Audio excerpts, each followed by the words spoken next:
let's get right after it. Thank you for joining us. We start 2 nights from now. In 48 hours, the NFL season takes off at Arrowhead Stadium in Kansas City, Missouri. 82 Fahrenheit, sunny, 6 miles per hour. Great to see Arthur Meade Jr., Frankie Machado, Andrew Howe. Great to see all of you guys. The Detroit Lions 9-8, 4-4 on the road at the Kansas City Chiefs, 14-3 last year, 7-1 at home. We'll start with the Detroit Lions.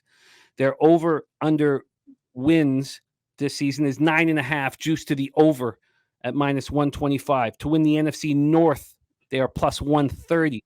To win the NFC, they are plus 1,000. And to win it all, they are 22-1. Under Dan Campbell's leadership, the Lions have gone from 3-13-1 in his first year to 9-8 last year. Gave them their first winning season since 2017. Let's take a look at the line history for this one. And of course, as Troy and I spoke to each other all about, thanks to the immediate information from our guy Sky Dragon, Travis Kelce hyperextended his knee in practice today. Is it a bone bruise? Is it worse? We don't know, but he will likely not be available here on Thursday night. I wanted the Lions at 6.5, but I wanted to talk it out with you guys. Did I want to be here on this public dog to start of the year? The answer is no. But when I heard about Kelce, I moved on the 6 at minus 110 at bet 365. Pinnacle is still hanging a 6, but it really is a 5. The 6 right now for the Lions is juiced to minus 123. All the other books are hanging 5s. From a total perspective, we are sitting here at 52.5. This dropped dramatically today. It was up to 55 yesterday at Pinnacle, and it started dropping, and it went to 54 today at 2 p.m. And then when news came out at 2:41 p.m. or 2:30 p.m. about Travis Kelce, this moved down to 52.5. When we take a look at the cash flow for this one, 46% of the tickets and 78% of the money are on the Detroit Lions. It doesn't feel like a public spot, even though in my head I had imagined it as a public spot. Now, if you read articles, a lot of love for the Chiefs. A lot of people saying this will go up. This will go up to 9. Now, obviously, an injury has stopped that from happening, but it was moving in the Lions' direction regardless of the injury. From a total side of things, we have 55% of tickets and 54% cash on the over. Brooklyn Funk Project says, just give your head a shake if you are taking the Lions under a touchdown against Kansas City at home seriously. Truth Teller says Kansas City still rolls without Kelce. This is the fun of all this, is that we don't have to agree with each other. We don't have to be on the same side. We just want to deliver the information. And I am not going to give my head a shake. I want Dan Campbell as a dog. These Lions obviously made a lot of people money last year. 12-4-1 against the spread. Goff comes in off of his best season of his career, threw for 4,438 yards, completed 65.1% of his passes, 29 touchdowns, 7 interceptions. He has a very strong offensive line protecting him. Last season, he was sacked only 23 times. David Montgomery comes in from the Bears to be RB1. Their front 7 got stronger as the season went on, led by 2022 second overall pick Aiden Hutchinson. They drafted Iowa linebacker Jack Campbell, 18th overall in this year's draft. He's going to line up alongside Alex Anzalone. The job may have gone to Derek Barnes, but Campbell will see time. James Houston had a very good rookie season. He's expected to follow that up with another impressive sophomore campaign. They will get excellent production from safeties Chauncey Gardner Johnson, CJ Gardner Johnson, and Kirby Joseph. And last year, or the 2 years under Campbell, as underdogs, they have been very, very good. Now they're only underdogs in 5 of their 17 games at this point in the year. And the under is 16-3. Oh, excuse me, under Campbell.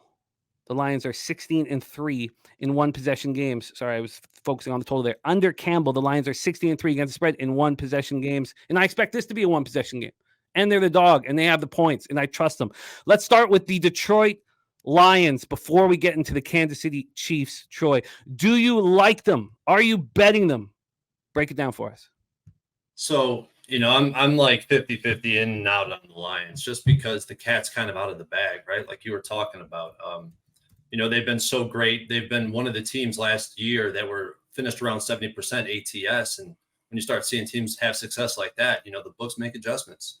And in football, unlike a lot of other sports, at least from my analysis and from my experiences, closing line value matters most in the game of football, particularly the NFL where the margins are so thin.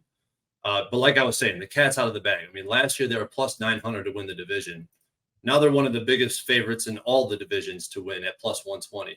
I mean, they were plus 120. Maybe the Kelsey news and the Jones news changed that, but they haven't won the division since 1993. So put that into perspective. But the offense is going to be good and explosive. I mean, they got all the pieces to have an explosive offense, a great offensive line, which is one of the pillars to success. And to my power ratings, when I'm going through and I'm talking about the power rankings, a lot of it's predicated on offensive line, defensive line, and then the second most weighted variables are DB and quarterback, obviously. So when I'm talking about power rankings, just to kind of put that into context, that's what I'll be weighting the heaviest. But you kind of touched on a lot of the additions. One thing that I was concerned about with this team and backing this team in this spot prior to the injury news, because that changes things, is they allowed the most yards per play in the league last year, and they didn't look very good. They were the worst secondary, the worst coverage unit in the NFL, and it wasn't even close. And in my opinion, that kind of has something to say about the defensive line and the pressure, the pass rush, to some extent as well. They did progressively get better last year, but they still weren't where I'd like them to be. To bet futures on them at least. But yeah, C.J. Gardner-Johnson, you touched on some of those guys, but the draft pick, Jack Campbell, he's a coverage linebacker. He was the best coverage linebacker in the NCAA. So I think he's going to give the secondary a boost too, along with Gardner-Johnson and Cam Sutton. I'm going to be on the Lions, not in the futures markets, but in individual games, absolutely. And you tweeted out have you not tweeted out the Lions yet? I have not tweeted out the Lions. I got lucky as hell today as I was breaking this game down more. I bet the 6.5. I got the 6.5, but as soon as I bet it, the line dropped to 6 and then to 5.5. And I bet it again at 6, thinking that that's where the line would be for the show. And that's the hard part about this is we're going to be giving our picks out. Week 1 might be different because there's months of preparation for it, but these picks will be going out on Tuesday. So hopefully that'll be prior to the line moves opposed to after the line moves. Absolutely. And anything that we tweet out, we can make official. And that's how we'll keep our records this year. Sounds good. Let's talk about the Kansas City Chiefs, the Super Bowl champs, come in missing some important pieces. Their win total is at 11.5, juiced heavily to the over at minus 140. To win the AFC West, they're minus 160. To win the AFC, they're plus 350. And to win the Super Bowl, they are plus 600. We discussed Travis Kelce's hyperextended knee in practice today. Gone also is offensive coordinator Eric Bieniemy. Matt Nagy is the new offensive coordinator. Patrick Mahomes is coming off a monster season. He threw for 5,250 yards and 41 touchdowns. And Kelce was a huge part of that. 110 receptions for 1,338 yards, 10 touchdowns. They lost Juju Smith-Schuster. They lost a couple important pieces on the offensive line. And their wide receiver group is weak. Kadarius Toney is back with the team after missing most of training camp with a knee injury.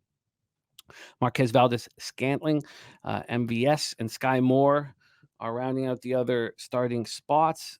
Justin Ross, undrafted free agent pickup for the Chiefs, looks like he's going to get some run. Isaiah Pacheco was excellent. This offensive line can be trusted. And star defensive tackle Chris Jones is holding out after an incredible season that saw him rack up 15.5 sacks. The reason why I wasn't betting it was I was waiting. And then when it got to 48, 50 hours, 60 hours before game time, well, even if he signs, he probably is not going to play. And if he does play, how many snaps is he really going to play? He's in the final year of a 4-year, $80 million contract, $60 million guaranteed. It's just a huge impact on the pass rush. If the pass rush isn't effective, it hurts the secondary.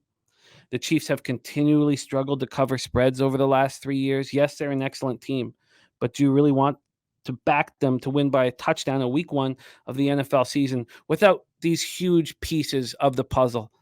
And I'm comfortable backing the Lions here at +6. And I can't wait to hear your thoughts on the Chiefs. Take it away. So the Chiefs, they're first overall in the power ratings. I have them as third overall in my personal power ratings. The offensive line has been a revolving door for a couple of years now. I think last year they had a lot of turnover on that offensive line, but they always replace them with good players. So I'm not really concerned about that. But the biggest concern for me is like you were saying, the wide receivers. I don't think the wide receiver position is strong. And that hasn't mattered in the past when you got the GOAT at quarterback. So take that for what it's worth. But I just look at this Chiefs team, and it just looks like everything went perfect for the team last year. Should they have been the number 1 seed? Should they have beaten the Bengals in the playoffs? Should they have beaten the Eagles in the Super Bowl? There's a lot of things that had to happen for that, and that goes for anything in sports, right? A lot of things have to go right to be successful, but it just seemed like, man, everything really went fucking the right way for this team. And I think that it's hard to calculate when, but regression's coming for the Kansas City Chiefs. It's like any good stock, right? You can't just be in a bull market the whole fucking, for your whole career, for the whole life of the stock. I mean, it's going to have retracements, right? And bear markets. I think a bear market's heading for the Chiefs. Might be this year, might not be. I think it'll be a short one because of Patrick Mahomes and Andy Reid, but it's coming. I'm very excited about Thursday night. We have a live stream here at Pub Sports Radio starring Mike M, hosted by Mike M. My first regular season bet of the year, Lions +6 at -110. And that's all I really want in this game. I can understand people moving on the under at 55 and 54, 54.5. I get it. Dennis Garcia, very confident in it. I get it. Oh, Dennis, I'm with you, my man. Under. That was the first bet I made in this game, was on the under.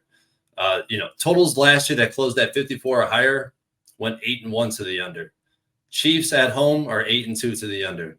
Primetime unders last year, 36-15 to the under. I mean, to me, the numbers drop now since all this news has come out, but the Lions are going to dominate the running game. And in my opinion, I don't see a good defensive line. Last year, they were 20th in the NFL against the run. Now they're missing Jones. How great are they going to be? So if we're moving the ball and getting first downs, and and I also got the Lions +6.5, +6, like I said earlier. So they kind of are correlated bets, the under and the Lions. And I'm confident in them at this point with the news, especially. I love it. I love it. Harold Williams asking if I will be streaming Sunday and Monday night games. Yes, just like last year, I will be streaming Sunday night and Monday night live NFL games, and it will be our sole focus. It will be our sole focus. I'm just reading the chat, and it just made me think of one other metric that I didn't give that I think is pretty interesting. Jared Goff in week 1 of his entire career is undefeated ATS, a perfect 6-0. And we all know what Mahomes has done in week 1 as well. This is a fascinating spot where I like the points, want the points. Could have got more, was worried about Chris Jones signing and having that big boost to the morale of the Chiefs. That is our Thursday nighter.